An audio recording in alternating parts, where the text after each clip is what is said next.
And boy, we have had just some great weather today across Northeast Ohio. We were watching the cameras out there at Cedar Point earlier today and watching people run as soon as the rain hit. And it has been raining on and off. We still have rain in the forecast through the rest of the evening, on and off. Most of it is very light. I think if we have rumbles of thunder, they're rather few and far between at this point. Temperatures are going to fade back into the 60s. You can kind of see how we have a couple waves of rain that have churned up here as this cold front makes its way through. But the first batch of rain that is coming in now, as mentioned earlier, is rather light, and the lightning strikes have been really few and far between. So the heavier rain right now is swathed.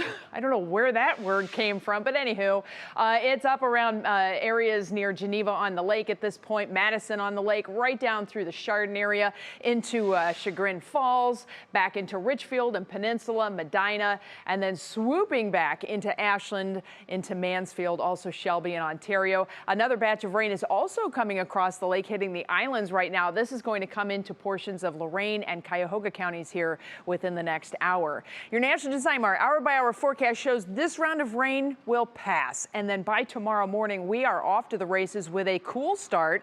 Temperatures in the low and mid 50s inland. It will also be a bit breezy for us here as the morning goes on. By about 8 a.m. we'll be up around the 60-degree mark and headed to the mid 60s by 10 a.m. Scattered clouds may start to bubble up during the heat of the day. Can't completely rule out an isolated shower, but I think mostly sunny skies will about do it for us on what is going to be a very comfortable afternoon. Temperatures stretching into the upper 70s. Then once we get into the weekend, that's where things really start to get interesting for us. Not on the rain side of things, because look at how this rain chance just drops off to nothing for several days in a row. So if you're waterlogged, the good news is that will be drying out.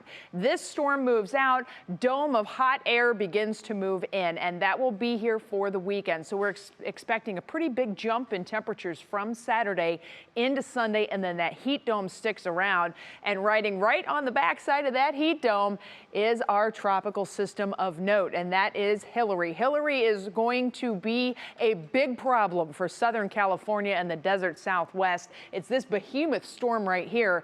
As it moves north, it is expected to become a Cat 4 storm off of the Baja of California, but the problem is as it moves in, it will be decaying. That means all the moisture gets wrung out, and they have mountains, which the East Coast does not have so much, and so we could see some prolific rain amounts that will cause some catastrophic flooding potentially in Southern California. Union Home Mortgage forecast, there's that jump in the temperatures, about a 10-degree lift from Saturday to Sunday, with upper 80s sticking around all next week, but so will some sunshine. So just about the time the kids go back to school, summer arrives. Isn't that just how it is?